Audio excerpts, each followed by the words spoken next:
I cut ties with my family for my girlfriend, emptying my trust fund to help her build a startup. In return, she hired her childhood sweetheart as her secretary, a guy who played the innocent victim while constantly provoking me. Her defense: he's all alone. It's not easy for him. I just laughed. I sold my $15 million worth of shares for a measly $8 million, with only one condition attached. He had to scrub the toilets.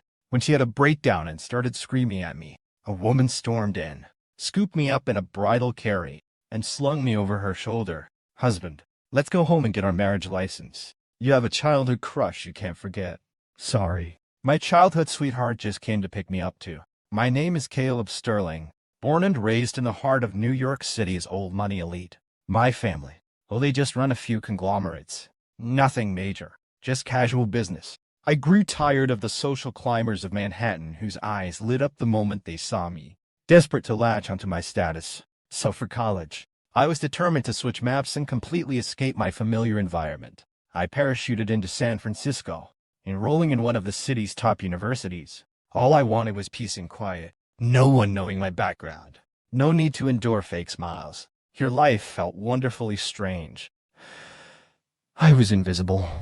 Sure enough, freshman year was blissful. Aside from my grades occasionally making waves in my face, attracting a bit of attention, hardly anyone noticed me. Of course, my photo popped up on the campus confessions page now and then, and some resourceful people managed to find my social media handles, sliding into my DMs with enthusiastic messages like, "Hey handsome, want a date?" I rejected them all. I just wanted to be a quiet, handsome guy enjoying this rare freedom. But by sophomore year, my tranquil life was shattered by a woman. Her name was Vanessa Hayes, the department beauty of the finance program. Same year as me. I don't know where she dug up my info, but she barged into my life with high-profile intensity. It was a campaign. She wanted the whole school to know she was chasing me. She confessed her feelings daily, blocking me at the dorms, the lecture hall doors, the cafeteria corners. "Caleb, I like you. Caleb, be my boyfriend." Was it annoying? Absolutely. She initiated chats every day. Whether I replied or not, her messages would flood my screen. Asking me out to dinner became routine, with a new excuse every time. She gave me gifts ranging from cheap snacks to $200 gadgets. Love letters. She wrote things thicker than my calculus notes. Lines like, "Caleb, meeting you. I finally learned what the stars in the sea really mean. You G's so cheesy it made my teeth ache." As the saying goes, it's easier for a woman to chase a man. She gave me almost everything she could, humbling herself completely. Even the guys around me said, "Caleb, come on. The department beauty is serious about you. Just say yes." I wasn't made of stone. Seeing her it has to be you attitude. I gradually began to believe she truly liked me and was a good girl. So naturally, we got together. During college, we were sweet. We went to class together, and she'd save me a seat. We explored the city, and she'd meticulously plan the itinerary. We ate at the dining hall, and she'd order all my favorite dishes. We were just like a normal college couple, doing all the things couples do. Time flew, and in the blink of an eye, we were about to graduate. It was around this time that my parents back in New York found out, through some channel, that I had a girlfriend in San Francisco. They investigated Vanessa's background and called me, their tone more serious than ever before. "Caleb, we checked out that girl you're dating." My mom's voice brooked in no argument. My heart sank. She doesn't come from a suitable background. Our family will absolutely not accept this kind of woman. My dad was even more aggressive. "Get your ass back to New York immediately, and break it off clean. She's not a good person. Don't get scammed by her." I was young and arrogant. I couldn't listen to any of that. I thought my parents were just old-fashioned snobs. Walled down on Vanessa. She was so good to me. How could she not be a good person? I had a huge fight with my family. Words flying like daggers. "She's my girlfriend. I love her. What right do you have to interfere? You just look down on her because she's middle class." The result was that I impulsively announced I wouldn't return to New York after graduation. I would stay in San Francisco with Vanessa. My dad was furious and dropped the ultimatum. "Fine if you're so capable. Don't rely on the family. I'm cutting off your funds. Let's see how you survive out there." And they really did cut off my allowance and cards. I stiffened my neck thinking that for love was a little sacrifice. My dad's threat to cut off financial sources was executed with military precision. The numbers in my bank account turned into a pitiful few digits. But I thought for love, for Vanessa, this sacrifice was nothing. A man should be tough. But being tough doesn't fill your stomach or pay rent. In those few days, I truly learned that a penny can stump a hero. Just as I was fretting over my deflated wallet, wondering if I should pick up a few odd jobs, Vanessa, my understanding girlfriend, hugged my arm, her eyes sparkling. Caleb, since your family is being like this, why don't we start our own business? I want to start an internet company. You have the tech skills. I have the ideas. We will definitely succeed. She was so excited, as if she could already see us ringing the opening bell at the stock exchange. I looked at her hopeful face and my heart warmed. Right, a startup. She believed in me so much. How could I let her down? I withdrew every cent of my savings from college allowance, scholarships, and some emergency cash my mom had secretly slipped me. It wasn't much, maybe a few $100,000. But it was everything I had at the time. Vanessa, it's all for you. Let's do this together. She was moved to tears, hugging me and saying sweet things like, Caleb, you're the best. Thinking back now, I was stupid enough to bubble over. The early days of the startup were brutal. Internet companies burn money like it's paper. Office rent, server costs, wages for the occasional freelancer. Money flowed out like a river with no return. The most important thing was getting investment. Vanessa took the business plan. We pulled all-nighters to write and ran around to every venture capital firm in San Francisco. The result? They either thought the project was unreliable or that our team was too green. She hit a wall everywhere. Seeing the account balance bottoming out and the company on the verge of closing, Vanessa was frantic, crying all day, unable to eat. Caleb, what do we do? If we don't get investment, we're really finished. She grabbed my hand, her eyes red. Seeing her so pitiful, I felt terrible. After all, my blood and sweat were in this company too. I gritted my teeth. Damn it, I had to play my ace card. Behind Vanessa's back, I secretly dialed a number I rarely used. It was one of my dad's business partners, a man I'd met a few times in New York, technically an uncle figure. Hello, Uncle Marcus. It's Caleb. Oh, Caleb, a rare guest. What makes you think of calling your uncle? I bet the bulletin briefly explained the startup, hinting at the financial crisis. Uncle Marcus was silent for a few seconds. Then his tone suddenly became several times more enthusiastic. Oh, Caleb, why didn't you say you were starting a business in San Francisco earlier? Your dad is too much. Not helping his own kid. Need money, right? Small matter. Your project, I think it works. It has prospects. Tell you what, I'll throw in $5 million as initial capital. If it's not enough, just ask. Your uncle has nothing else. Just plenty of money. Hearing his hearty laughter on the phone, I had mixed feelings.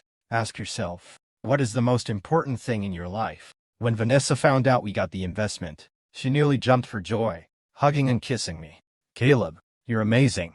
I knew you'd have a way. I smiled and didn't tell her where the money came from. Let her think it was her business charm that moved the investor. With funds, the company developed rapidly. Uncle Marcus was reliable and injected more capital later. He was honest about it. Caleb, it's best if this project makes money, but if not, I'm selling your dad a favor. No loss. My family also found out about my startup with Vanessa, and that it was doing impressively. But my parents still looked down on Vanessa, to make my family respect her, and to give her more authority in the company. Even though I was the largest shareholder in the course of funding, I voluntarily proposed to take a back seat. I would handle the specific work of tech and design, letting Vanessa be the CEO responsible for daily operations and decisions. She declined a few times at first. Caleb, how can we do that? The company relies entirely on you. It's fine. I'm not interested in management. You're the most suitable for CEO. I really thought that at the time. So Vanessa gloriously became CEO Hayes. And me. I became the man behind the woman.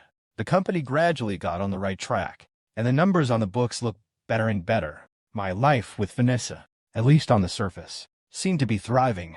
I foolishly thought this was the beginning of a double victory in love and career. I never expected the peace to be shattered by a high school reunion. Vanessa was quite excited that day, saying she hadn't seen her old classmates in ages and wanted to catch up. I didn't think much of it, just told her to go easy on the alcohol. But when she came back, Vanessa had changed. It's hard to describe. She was distracted, phone never leaving her hand. occasionally giggling or frowning at the screen. When I asked how the reunion was, she just vaguely said, "It was good." A few days later, Vanessa suddenly told me the company workload was too heavy for one person, and she wanted to hire an executive assistant. I thought it was reasonable. The company was growing. We needed hands. Hire one then. You arrange it. She moved fast. 2 days later, she said the candidate was chosen. His name was Liam Cross, a friend she'd known for a long time. I met this Liam for the first time at the office. How to put it, he looked like a model, dressed sharply, but his eyes had an indescribable frivolity when he looked at people. Even more ridiculous was that this guy's professional competence was practically negative. Ask him to take meeting minutes, riddle with typos, missed every key point. Ask him to interface with a client, couldn't get a straight answer in 3 sentences, or someone else always had to clean up his mess. Once I couldn't help but mention it to Vanessa. This Liam, isn't his ability a bit lacking? Vanessa immediately leapt to his defense. Oh, come on. He's new. He's not familiar with the business yet. Give him some time. Besides, he's my friend. I know his background. I trust him. Hearing it left a bad taste in my mouth. Trust. It looked more like indulgence. Relying on Vanessa's protection. Liam was basically a mascot in the company. A mascot that caused trouble. And yet, he felt good about himself, looking at me with some inexplicable sense of superiority. After that, Vanessa started working overtime frequently. Today, it was dinner with an important client. Tomorrow, a project reached a critical phase requiring an all-nighter. At first, I felt sorry for her, telling her to watch her health. Later, the frequency increased, and she came home later and later. 10 o'clock, 11, then 1 or 2 in the morning. There were even a few times she didn't come home at all. When I asked, she looked impatient. There are so many things at the company. Can I not supervise them? Do you think being always easy? Caleb, can't you understand me for once? What could I say? Asking one more question made me seem unreasonable and immature. But I wasn't an idiot. I started noticing that the interactions between Vanessa and Liam at the office were getting increasingly off. During meetings, the way Liam looked at Vanessa, focused and fervent, and Vanessa, although she scolded him verbally, had a relaxed smile in her eyes that I hadn't seen in a long time. Sometimes they would lean together looking at a phone, laughing back and forth, completely ignoring me standing right there. The cloud of suspicion in my heart grew heavier, pressing down like a stone, making it hard to breathe. One night, it was nearly midnight, and Vanessa hadn't returned. She wasn't picking up her phone. Just as I was getting agitated, my phone rang. It was a number I didn't save, but I recognized the voice. Chloe, Vanessa's best friend. She sounded hesitant, anxious even. Is this Caleb? Vanessa drank too much. She's at Club Eclipse. Can you come pick her up? Club Eclipse. My heart skipped a beat. Who was she with? Chloe paused. And her secretary Liam. I hung up, grabbed my car keys and rushed out, pedaled to the metal. My mind a mess. When I got to the club, the VIP booth was smoky and chaotic. Vanessa was blackout drunk, slumped on the sofa, and that Liam was sitting right next to her, one hand considerably resting on her shoulder. Seeing me enter, Liam looked up. His eyes were bright with blatant provocation. In that instant, I understood everything.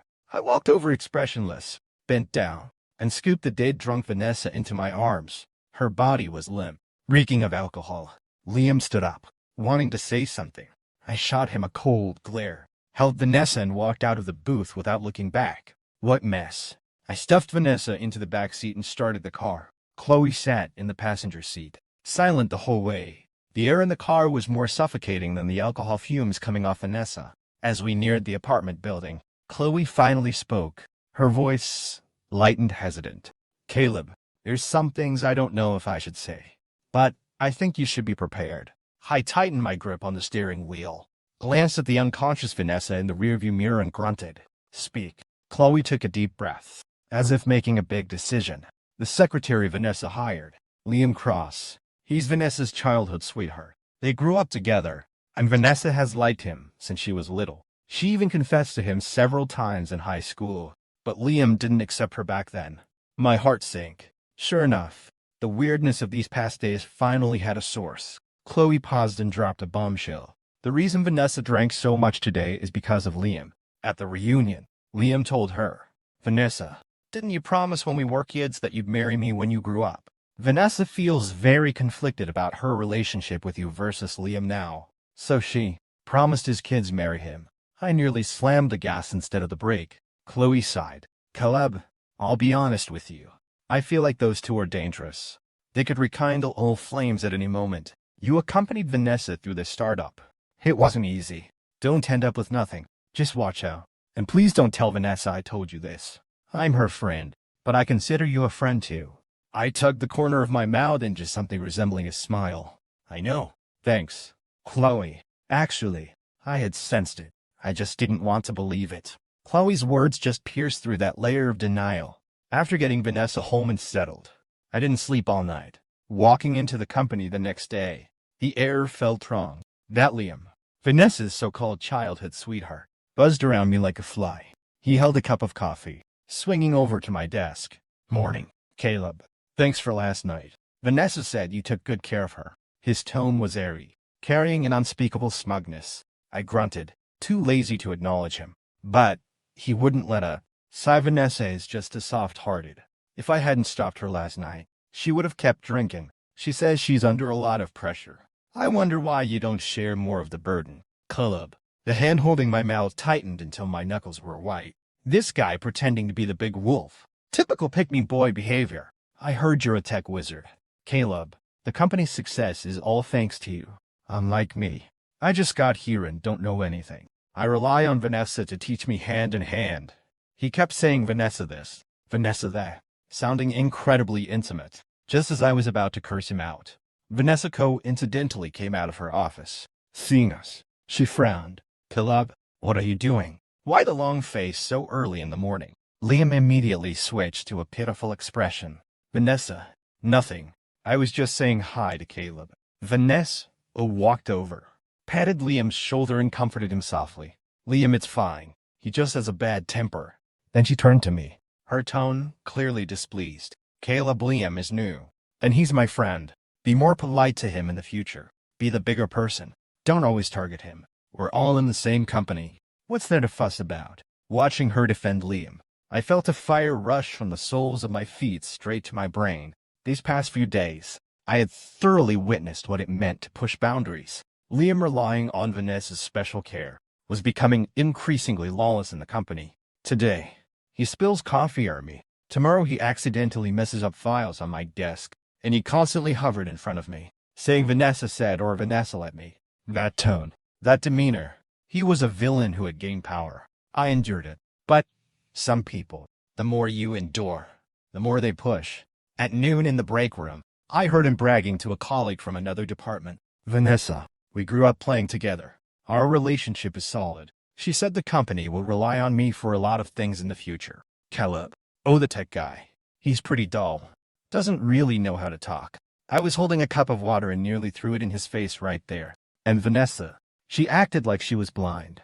I mentioned Liam's issues to her several times, and she brushed them off lightly. Well, Liam is just like that. Carefree. He doesn't have bad intentions. Caleb, as the senior here, you should be more tolerant. Tolerate my ass. That night, Vanessa worked overtime until nearly 10 again. I sat on the living room sofa, lights off, just waiting for her. She pushed the door open, saw me and froze. Caleb, why are the lights off? You scare me. She tossed her bag onto the entryway table, her tone carrying a hint of exhaustion and an imperceptible defensiveness.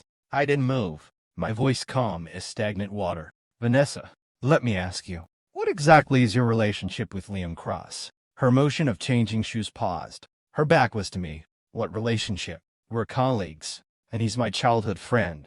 Childhood friend, I sneered. Does being a childhood friend qualify an incompetent idiot to be the CEO's assistant? Does being a childhood friend give him the right to boss around the company founders? Vanessa turned around, evident displeasure and a trace of panic on her face. Caleb, what's wrong with you today? Liam just got here. It's normal not to know the business. You weren't like this before. Why are you so petty now? She wanted to gaslight me. I am Betty. I stood up, walking toward her step by step.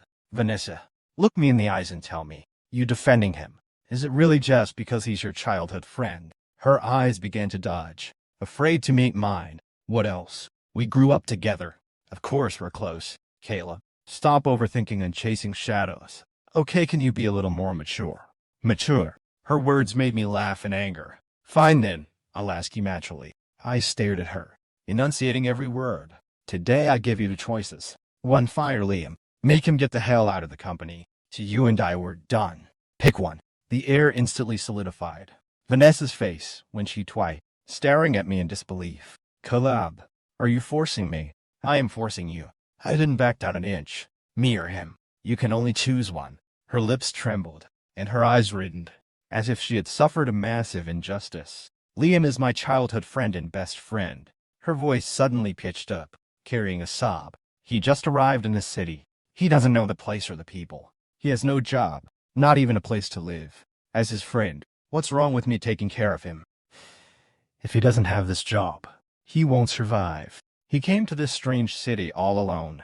Do you know how hard it's for him? Listening to her righteous speech, I suddenly laughed. A laugh that felt cold all over. Yeah, it's hard for him. What about me? Who the hell left their home and came to this strange city alone for you? Who fought with their family to the point of being disowned for you? Who emptied their savings to suffer and build something from nothing with you? Was it easy for me?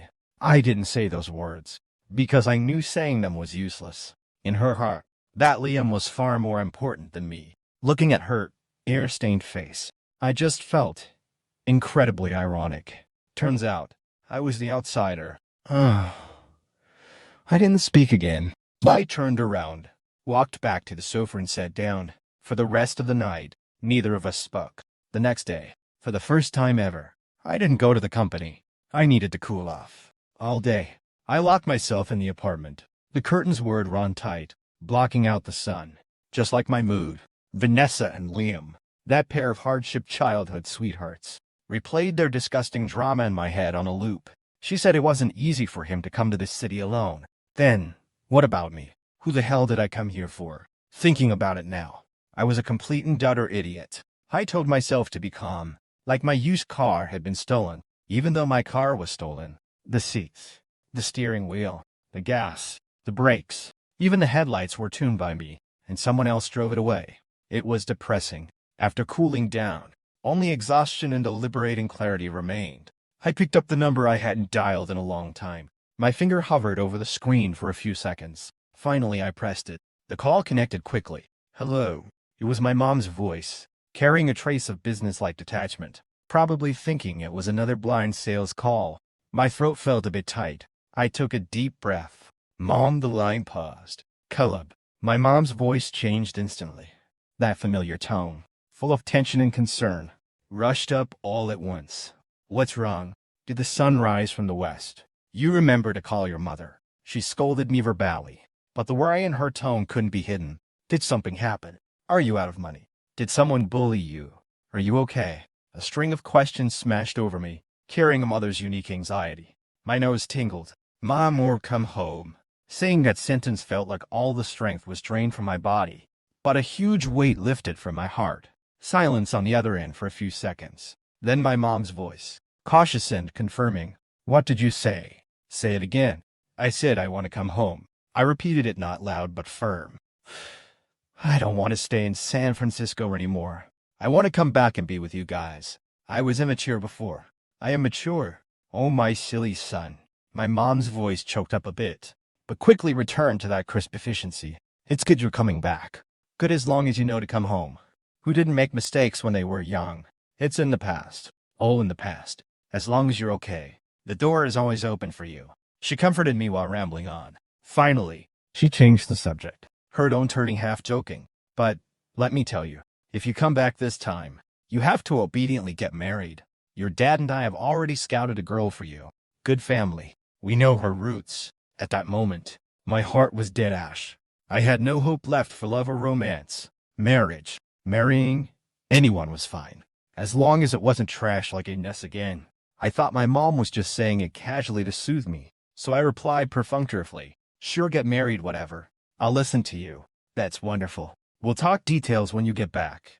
Mom sounded quite happy. Hanging up, I collapsed on the sofa like I was drained. Phoenix, go home, get married, whatever. From that day on, I completely checked out. The company. What company? Did it have anything to do with me? I just needed to give my money. Vanessa. Whatever. She continued to sneak home at 2 or 3 in the morning. A few times she didn't come back at all. I couldn't be bothered to ask. She actively reported to me, saying things like accompanying clients, overtime, urgent projects. I listened to Ha in one ear and out the other. My heart didn't ripple. I even wanted to laugh. Because her precious childhood friend Liam started acting up again. He texted me in broad daylight. Hey Caleb, Vanessa is exhausted these days. All for the company. My stomach issues flared up last night, and she took care of me all night without sleeping. It was really hard on her. She said she explained it to you. Afraid you'd overthink it. Actually, there's nothing between us. Just pure friends helping each other.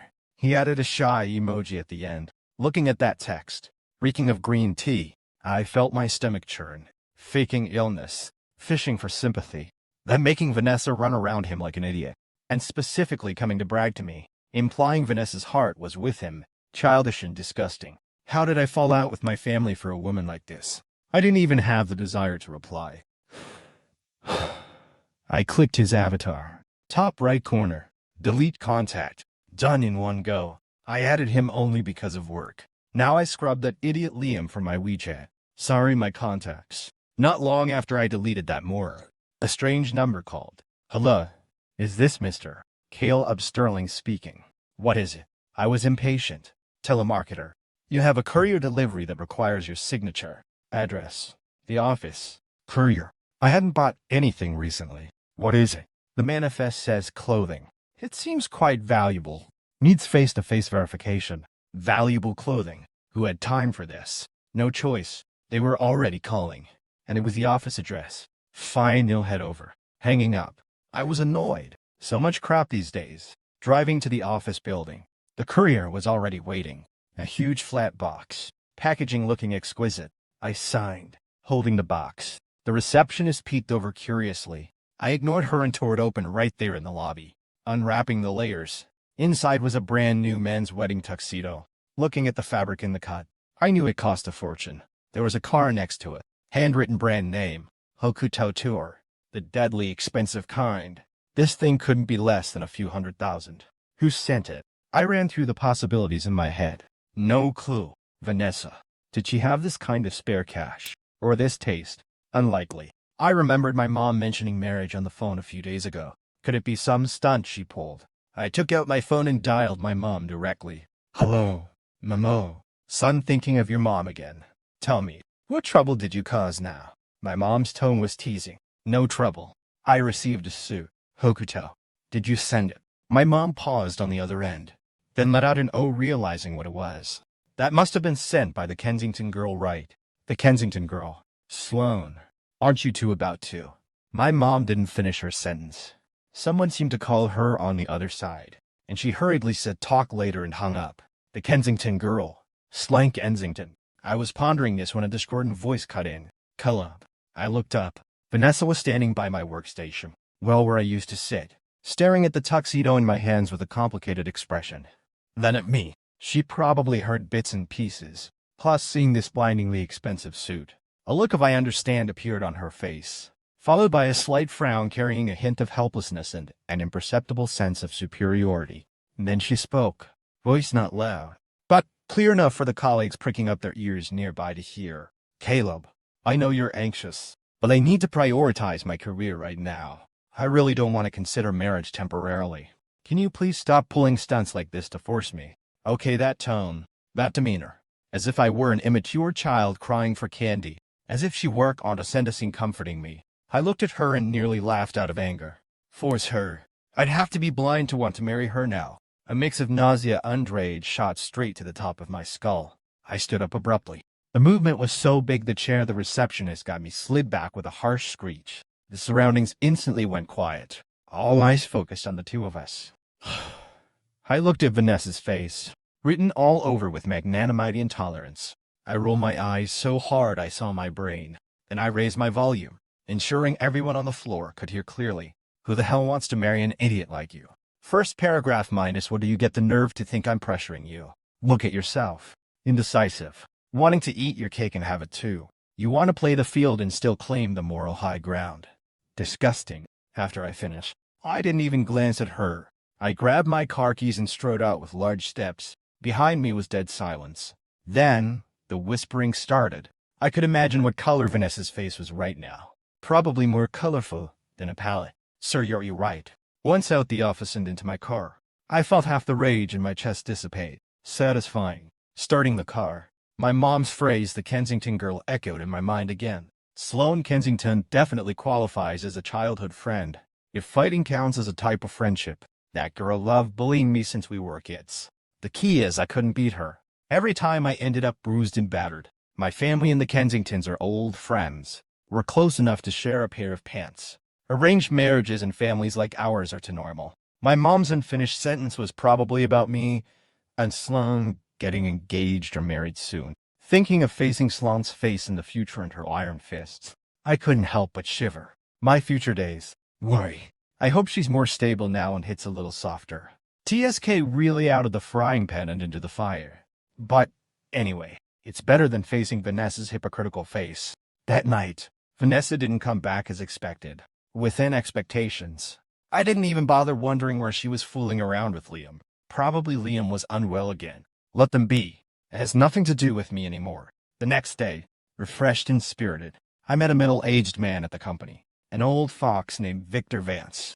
I'd seen him a few times at dinner parties in New York. He counted as an acquaintance in my dad's business circle. Seeing me, he smiled like a blooming chrysanthemum. "Oh, Mr. Sterling, you're here. I didn't bother with pleasantries. Mr. Vance, I have some shares I want to offload." I cut to the chase. His eyes flashed behind his lenses. "Oh, you're interested in playing capital games now. The internet company under my name. The one I co-founded. All my shares." Victor Vance sipped his tea. Expression unreadable. "Mr. Sterling, your project is this company, right? I've heard a bit about it. The development momentum is good. Why so now?" "Bored." I gave the reason. He nodded. "I understand." Look on his face. "Then what price point is Mr. Sterling looking for?" "8 million. I quoted the number. Victor clearly paused, his glasses nearly sliding off. He probably thought he'd heard wrong. "Mr. Sterling, are you in some trouble? This price is a bit." He didn't finish, but the meaning was clear. It was practically a giveaway. I smiled, leaning forward slightly. "Mr. Vance, money isn't the issue. This 8 million is just a number. I have an additional condition." He immediately perked up, sitting straight. "Please speak." "After you get the shares and become the majority shareholder, the first thing you do is re-elect the president." Victor raised an eyebrow, signaling me to continue. "The current CEO, Vanessa Hayes. Demote her to vice president. Trip her up occasionally, but don't touch her for now. The key is her precious male secretary, the one named Liam Cross." I paused, ensuring he heard every word. "I want you to pin him firmly to the absolute bottom of the company. Cleaning toilets, unclogging drains, carrying servers, hauling trash. Whatever is the dirtiest, most tiring job that no one else wants to do. Give it all to him. And you cannot fire him. Don't force him to resign either. Occasionally let Vanessa promote him. Give him some hope. Then send him right back to doing this stuff every day. As for salary, pay minimum wage, not a penny more. Let him properly experience what it means that it's not easy coming to this city alone." After listening, Victor looked surprised at first. Then a knowing and somewhat amused smile appeared on his face. "Mr. Sterling, this condition is quite unique." He stroked his chin as if savoring something interesting. "No problem. A small matter to be able to sell the Sterling family a favor for this little money. It's worth it." He smiled until his eyes were slits. The contract was signed on the spot. Victor was efficient. The 8 million arrived quickly. I hadn't walked far from his office when Vanessa's call chased after me. Victor must have leaked some wind. I hung up directly. A moment later, she stormed into the company like a hurricane, heading for my old office, now where Victor was temporarily stationed. I was just coming out and bumped right into her. "Caleb." Her eyes were red, screaming at me right away. "Why did you transfer the company shares? That's our blood and sweat. How could you sell it just like that? If you're going to transfer them, you should have given them to me for free." She said this so righteously, as if I owed her millions. Employees passing by stopped to watch the drama, looking at her greedy and ignorant face. I just found it funny. "Our blood and sweat." I laughed aloud, voice not loud. but carrying bone-chilling coldness. Vanessa, ask your conscience. In this company, how much blood and sweat is yours? I brought the investment. I built the core deck. The company survived on my name. Your blood and sweat. Oh, was all spent on your precious childhood friend. Liam, my stuff. I sell if I want. I give if I want. Give it to you for free. You're dreaming. We were in the company lobby right where it was crowded. Or rather outside my former office door. Spitting flying. Vanessa's face went green and white, looking like a dye shop. Caleb, how can you treat me like this? She was still screaming, pointing at my nose. I was really laughed at by this woman's brain circuitry. Her blood and sweat. I took a step forward, voice slow but every word like ice. Vanessa, touch that conscience of yours, if it's still there, and tell me, this company, from the first investment to the Court Act framework to keeping the operations running, which part didn't rely on me? Your effort. Oh, right. It was spent serving tea and water to your precious Liam, wasn't it? Afraid he'd suffer a single grievance. Are you the assistant or is he? More and more employees gathered to watch, pointing and whispering. Victor had come out of the office at some point, arms crossed, watching this farce with interest, a faint smile on his lips. Liam squeezed through the crowd too, wanted to say something, probably trying to play the knight in shining armor. But, with one glare from me, he shrank his neck back, daring not to make a sound. Vanessa was choked silent by me, eyes reddening again, starting to put on that pitiful victim pose. I did that for the company, for the company, for the company. You install a useless waste as the CEO's assistant. For the company, you let him tyrannize the office and ruin the culture. Vanessa, stop putting gold on your face. It's disgusting. I honestly felt my eyes hurt just looking at her. Just then, bang, the heavy glass doors of the company worshipped open with immense force, slamming against the wall with a dull thud. A figure darted in from outside like a whirlwind. That aura, that swagger, it instantly drew everyone's gaze. Before I could see who it was clearly, my shoulder was slapped heavily.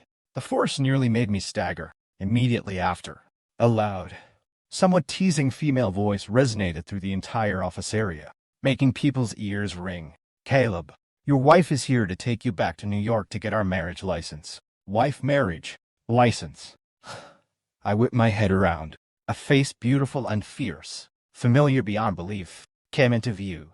Sloane Kensington. She was wearing sharply tailored black trousers today, making her figure look even taller. Her hair was tied up in a messy high ponytail, strands falling over her forehead. Cool and wild. Those eyes were just like when we were kids. Carrying an unquestionable dominance, she stood there, or 10 feet tall, instantly turning everyone else into background characters, especially Vanessa. In front of her, she looked like a country bumpkin who hadn't seen the world. I hadn't recovered from the shock yet. The whole room, Vanessa, Liam, and the employees watching the drama froze like they'd been hit with a petrification spell. Vanessa's mouth gaped wide enough to fit an egg, eyes nearly popping out. Liam's pretty boy face went through a spectrum of colors. Red, green, blue. Then, under everyone's dumbfounded gaze, Sloane hooked the corner of her mouth into a flashy grin. She bent down, arms sweeping. In the next second, I, a man over 6 feet tall, was princess carried by her. Holy shit. I was completely dazed, mind blank. I just felt weightless, held steadily in her arms like a rag doll. Her arms were strong. Holding me took no effort at all. The air around us seemed to solidify. Only the sounds of sharp inhales and jaws hitting the floor could be heard. Sloane held me, turning around as if no one else existed, striding toward the exit with her long legs, passing the frozen Vanessa. She even tilted her chin up provocatively, eyes full of warning. You dare touch my person. Vanessa's face turned completely liver-colored. Being held like this, my face burned red. But, in my heart, damn it felt kind of awesome. Let's go.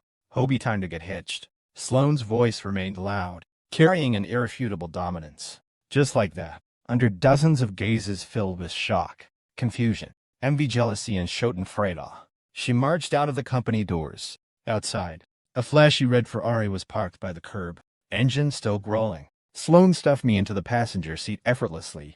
Then she rounded to the driver's side, started the car and floored it. The sports car roared and sped away, leaving behind a group of people messy in the wind at the company, and Vanessa standing rooted to the spot, face looking worse than if she'd eaten dirt.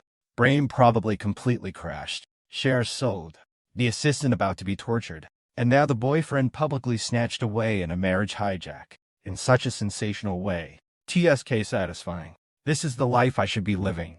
Back in New York, the reception was even more exaggerated than Sloane snatching me from the company. My parents, Sloane's parents, for heavyweights gathered together. Their expressions looked like something they'd waited 800 years for it finally happened. Birth certificates already prepared for us. Sloane and I, like products on an assembly line, were confusingly escorted to City Hall.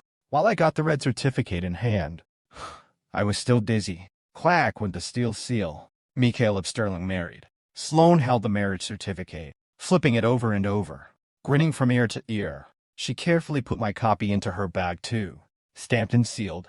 You're mine now. I'll keep this for you, so you don't lose it and run off somewhere. She tilted her chin up. That smug little look exactly like when she stole my toys as a kid. But looking at her sparkling eyes, it seemed not so scary, maybe even a little silly cute. The parents on both sides were delighted. In my mom's words, this is a match made in heaven, a strong alliance, unlike some people who don't know their own weight. Clearly meant for Vanessa, even though she couldn't hear it. But imagining Vanessa's face knowing I speed ran marriage with someone of Sloane's level. TSK. The days that followed were a sharp contrast of sweet indulgence and satisfying revenge. Victor Vance back in San Francisco was a genius. He acted like he had a KPI to me, sending me WeChat updates on the scumbag torture progress regularly with pictures. Mr. Sterling Liam threw up 3 times his first day cleaning toilets. Said he's never smelled anything so strong. Attached was a photo of Liam wearing a mask, looking suicidal, holding a toilet brush. Mr. Sterling, the drain clogged today. Made him unclog it by hand. Colleagues say his face turned green. Nearly pooped into the sewer. Mr. Sterling, new shipment of servers arrived. Made him carry them. He threw out his back. Walking with a limp now, but still has to carry them. Reading these messages, the corners of my mouth involuntarily quirked up. Victor specifically emphasized, "Don't worry, Mr. Sterling didn't dock a penny of his wages. Just gave him plenty of work." Very fulfilling. Vanessa naturally wasn't idle either. From the high and mighty CEO, Victor used an excuse to hold a shareholder meeting and re-elect the president, demoting her to VP. Her power was basically hollowed out. She was just a decoration at meetings. She naturally wasn't resigned to this, and tried several times to promote Liam from the bottom room. By trying to move Liam to admin as a clerk, Victor's reply was legendary. Vice President Hayes, I had a master read this Liam's fortune. His fate brings bad luck. His face is inauspicious. It harms company unity and feng shui. Better let him do manual labor to ground himself and temper his character. Vanessa was so angry. She smashed things in her office but could do nothing. Victor was the majority shareholder now. Heard she wanted to argue with Victor, saying Liam was her friend and couldn't be treated this way. Victor sipped his tea, speaking slowly. VP Hayes, the company isn't a charity. We don't feed idlers. I see Secretary Cross has good stamina. Very suitable for moving bricks and tiles for the company. Shining and heating up. Liam was tormented, and Vanessa could only stare furiously impotent. This continuous stream of justice made me very happy. Then Sloane and I were packaged and kicked out of the house by both sets of parents, under the guise of cultivating feelings. Having a son early, officially called honeymoon. Don't worry about the family business for now. Go play. Play hard. Don't come back without a baby. My mom's original words. Simple and crude. The honeymoon was basically a death order for the elders. Don't bring a bun in the oven back. And don't bother entering the house. My mom shouted, and my dad nodded vigorously beside her. Sloane's parents smiled with we understand faces. Fine play, yes. So we started our Imperial Order tour. Traveling meant sharing a room. A hotel room with a king-size bed. I looked at the bed, then at Sloane, who was already taking off her coat, and suddenly felt awkward. This was different from fighting as kids. Sloane was casual, lying on the bed and patting the space beside her. What are you staring at? If you don't come up to sleep, are you planning to sleep on the floor? I shuffled onto the bed, staying as far from her as possible. She seemed to sense my discomfort, rolling over to face me. Caleb, where are you hiding from? I want to eat you. In the dark. Her eyes were bright. It seemed she really wasn't quite the same as the female Tyrannosaur who used to punch me. I felt my face heating up. We went to a quiet coastal town in Maine. We found a secluded B&B unstayed for months. Honestly, I wasn't used to it at first. mainly because Sloane acted like a different person. Where was the posture of punching me at the drop of a hat? Now she insisted on linking arms when walking, gripping so tight she seemed afraid I'd run. When eating, she kept piling food she thought was good in my bowl. This is good. Eat more. That's good too. Try it. I look at the mountain in my bowl, laughing and crying. Princess Sloane, I can't eat anymore. She glared. You have to eat. I picked it. You must finish it. Okay, the domineering streak was still there. But more often she would look at me quietly. That look, how to describe it? Focused, yet carrying a hint of caution, like looking at lost and found treasure. Afraid it would disappear, she blinked. It made my heart feel a bit fuzzy, but also warm.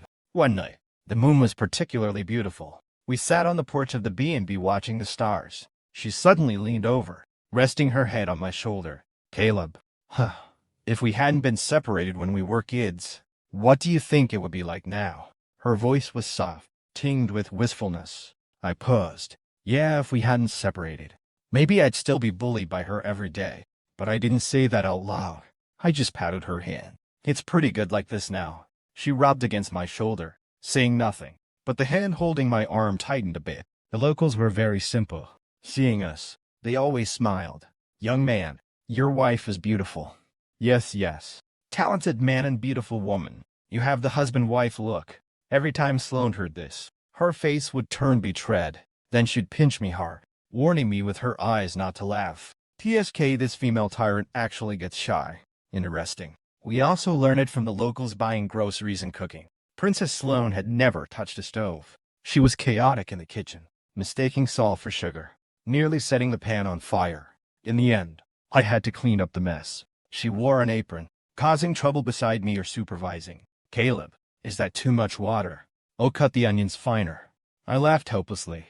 See you, Kensington. Go rest outside. The kitchen is dangerous. Don't want you getting hurt. She huffed but went out obediently, coming back a moment later with a glass of water. You thanks for your hard work. Drink some water. After showering at night, her hair was wet. I grabbed the hairdryer. Sit down. I'll dry it for you. She sat obediently, letting me manipulate her hair. The warm air blew through her strands, carrying the scent of shampoo. In the mirror, she tilted her head slightly, eyes closed, a shallow smile on her lips. At that moment, somewhere my heart felt like it was gently bumped by something soft, warm these days. There was no noise of New York, no messy business with Vanessa and Liam, just the ocean breeze, the night stars, and this Sloane beside me, sometimes domineering, sometimes gentle, sometimes shy. I found that I seemed to get more and more used to days with her, used to the little feminine moods she only showed in front of me, used to those shockingly bright eyes when she looked at me. This childhood friend who used to bully me. This Sloane who blushed at a villager saying we had the husband-wife look. It really was different. We reached my mom's birthday. I took Sloane back to New York to attend properly. This counted as our formal debut as a married couple on my side. The private dining room was full of relatives and friends. Seeing Sloane, my mom's eyes nearly disappeared into a smile. Holding Sloane's hand, looking left and right, her mouth never stopped. Oh, our Sloane is the best. Look at this child. So sensible, so polite. She's capable. This is what a sterling daughter-in-law should be like. Mom patted Sloane's hand affectionately while talking. Sloane, usually so fierce outside, restrained herself a lot in front of my mom, wearing a polite smile, sweet-talking, making my mom beam with joy. Watching this harmonious mother-in-law/daughter scene, I relaxed. Indeed, matching background savory. Then my mom changed the subject and swept a glance at me. That look was like an X-ray. Unlike some people before, eyes were covered in lard. For some cheap woman who couldn't make the table, causing chaos. Nearly cutting ties with the family. Here we go again. A new mom was talking about Vanessa. The surrounding relatives held back laughter, expressions wanting to look, but daring not to. What could I do? I could only bow and scrape, agreeing repeatedly. Yes, yes. Moaned you. I was immature before. Bad eyesight. Blind.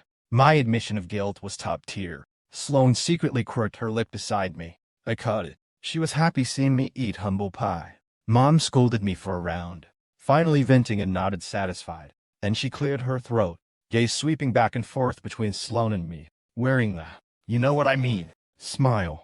So when do you plan to give me a grandson or granddaughter? The tea I just sipped nearly sprayed out. Sloane's face turned redder than a boiled crab in an instant. Even her ears were red through. It was my first time seeing her so shy. The female tyrant has her day. We looked at each other, stammering for ages without getting a full sentence out. Finally, I bit the bullet and laughed it off. Mom, let nature take its course. Let nature take its course. Sloane nodded vigorously beside me, like a chicken pecking rice. That me blended with my mom's meaningful looks and the relatives' kind teasing. Time flew. In a blink, 3 years passed. In these 3 years, the relationship between Sloane and me got better and better. Adjustment period didn't exist. Maybe because we fought growing up. We knew exactly what the other was like. Arguments. She glared. I folded. Couldn't argue. Of course. Mostly she was quite reasonable. As long as I didn't provoke her. We also each took over part of our family businesses. I manage mine. She manages hers. Occasionally meeting in meetings. We could trip each other up. No spar with each other. In the New York business circle, they called us the new generation power couple. Sounded pretty good. Most importantly, we had a daughter. A jade-carved little girl. Eyes like Sloane's. Nose like mine. Except her temper. Seemed to take after Sloane too. Young age already had the boss lady vibe. Life finally was on the right track. Home love. Kid pretty good. 3 years in a flash. Life was chaotic but sweet. The family business grew bigger. Inevitably dealing with all sides. Just then, the university in San Francisco organized some outstanding alumni anniversary gala. Don't know which link went wrong, but an invite was sent to me. Sloane glanced at it and scoffed. You go reminisce about the bitter and sweet times yourself at this boring event. I'm gonna grab a school district spot for our daughter. Fine, she's not going. I'm free alone. Considered a revisit to an old haunt. San Francisco was still San Francisco. The trees were greener. The buildings were the same. The gala was grand. Attendees were either business upstarts or academic big shots. I wandered through the crowd, listening to leaders read speeches on stage. Getting sleepy. Glanced at the sign and book. Didn't see any particularly familiar names. All right, where was Vanessa? Logically, her company, founded on my brilliant groundwork and funds, had a period of success. She was the department beautician, a female CEO. She should have a spot at this outstanding alumni venue. Right. Did she do so? Well, she just ain't coming. I wondered. Not that I cared much. After all, that was proof of my past blindness. Just thinking that. A slightly portly middle-aged man patted my shoulder. Caleb, oh, it really is you, kid. It was my counselor from back then, Professor Miller. Years no see. He had a lot more gray hair. Professor Miller. Long time no see. We exchanged simple pleasantries. I asked casually, Professor, you remember Vanessa Hayes from our finance department? Right. She didn't come today. Hearing this, Professor Miller's expression got complicated, and he sighed. Vanessa Hayes. He pulled me to a less crowded spot, lowering his voice. Speaking of her, it's a pity. Her company, about a year ago, went belly up. Belly up. I raised an eyebrow. What happened? What else could happen? Professor Miller had a tone of hating iron for not becoming steel. Heard she recruited some childhood sweetheart as the secretary later named Liam something. For that guy. She messed around in the company. Listened to him for every decision. That guy was an embroidered pillow looks good. Useless inside. Besides coaxing women, he had zero skill. Professor Miller got angrier as he spoke. The result. A major project decision error. Lost everything. Later, the new major shareholder of the company, I think named Vance, was a ruthless character. Combined with other shareholders to impeach her. Heard she was forced to sell shares at a low price, practically leaving with nothing. I chuckled internally. Victor Vaughn. A Victor Vaughn. Beautifully done. What about Liam? I asked casually. Liam once an S-rank fell. Could trash like him stay. Kicked out by the new president long ago. Professor Miller waved his hand. After that, no one knows where they went. Probably too ashamed to stay in the city. So that's how it is. Starting with my name and the funds I raised, without my tech and connections, focusing solely on that wasteful and cross. Ending up like this was getting exactly what she asked for. The remaining gloom in my heart dissipated completely. I even wanted to laugh a little. What do you call this? Karma's a wheel. It skips no one. The gala had ended. I declined dinner invites from a few so-called alumni. Boring. Walking out of the university gates. The sunlight was a bit blinding. Familiar yet strange streets. Just as I was about to get in my car, A figure suddenly rushed out from the side, blocking my car. The silhouette looked thin, a bit disheveled. I narrowed my eyes. When the person got closer, I saw the face. Oh, isn't this Vanessa? A few years no see looking this rough. She was wearing a shirt washed white with age. Original color, indistinguishable, hair dry and yellow, tied casually behind her head, face free of makeup, skying dull, fine lines at the corners of her eyes, where was even half a shadow of the department beauty surrounded by stars, or the high-spirited female CEO. Right now, she looked haggard, eyes holding a trace of panic and pleading, contrasted with my tailored Hoku tour suit and the successful person vibe fresh from a party. It was sharp. Caleb. Her voice was hoarse, carrying uncertainty and urgency. Something wrong. I stood still looking at her. She rubbed her hands, wearing a humblance I'd never seen. Caleb, can you lend me some money? She looked at me cautiously, hoping her eyes. Let me start over. I promise this time. I definitely. I nearly laughed out loud. Start over? With what? You know? I answered crisply without hesitation. I have no obligation to help you. Helping you once before was already benevolent. How you are now has nothing to do with me. Take care of yourself. The blood drained from her face, leaving it pale. Her lips trembled, as if she hadn't expected me to be so heartless. Right. She probably still thought I was that foolish Kaler from before, seeing the borrowing road blocked. Fuck Vanessa actually knelt down directly in front of me, in broad daylight, right at the school gate. She grabbed my pant leg, tears flowing instantly, weeping like a pear blossom bathed in rain. Caleb, it's fine if you don't lend money. At least tell me what method did you use back then to get that first investment. She looked up, teary-eyed, tone full of urgency and last hope. I just want a method. Tell me the method. I'll get investment myself. Oakweather looking at her pitiful state. I only felt waves of disgust. Even at this point, she was thinking of shortcuts. Thinking there was some secret manual to skyrocket to success. Truly pathetic and laughable. I looked down at her slowly, word by word, clearly telling her the method she never dreamed of. The method is... I paused deliberately, watching her hold her breath, a faint hope reigniting in her eyes. Then, I slowly, with a trace of mockery, spat out the words, using my family connections, trading on my family's fame to get sponsorship. I clearly saw the light in her eyes extinguish bit by bit. She looked like all strength was pulled from her, collapsing there. I leaned down, close to her ear, and added one more sentence in a voice only we could hear, carrying ultimate disdain. Do you have connections? Are you worthy? Finish. I gently brushed off her and gripping my pants. Didn't look at her again. Turned. Got in the car. In the rearview mirror, I saw her still kneeling there like a discarded rag doll. Despair was probably the only expression she had left. She probably wouldn't understand until death that what she missed wasn't just an ex-boyfriend with some tech skills. She missed a world she could never reach. And a fool who once treated her sincerely and was willing to give everything for her.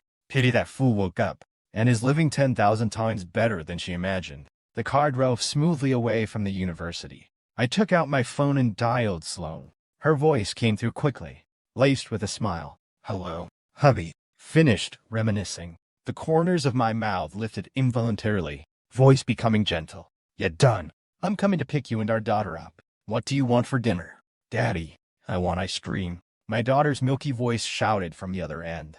Sloan laughed, scolding lie in the background. You only know how to eat. Caleb, hurry back. Your daughter says she misses you. Okay, be right there.